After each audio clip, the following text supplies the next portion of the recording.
ఈరోజు మనము తిరుప్పావై మొదటి పాసురము యొక్క భావాన్ని తెలుసుకుంటాము. శ్రీ విష్ణు చిత్తకులనందన కల్పవల్లీం శ్రీరంగరాజ హరిచందన యోగ దృశ్యాం సాక్షాత్ క్షమమాం కరుణయా కవలామివాంసాం గోదామరణ్య శరణమహం ప్రపద్యే. ఈ పాసురములో గోదాదేవి నోము కొరకు గోపికలను పిలుస్తున్నది.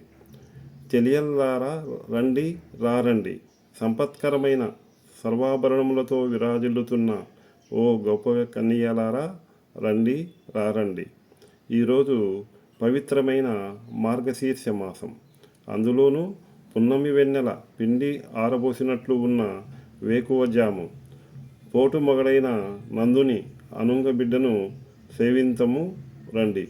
నీలమేఘశ్యాముడు పద్మనేత్రుడు యశోద ముద్దులపట్టి అయిన ఆ బాలకిశోరాన్ని సేవించి తృప్తిదీరా సర్వశుభములు పొందుటకు ఈ వేకువన చెన్నీటు జల్లులాడి సేవించుటకు పోవుదము రారండి.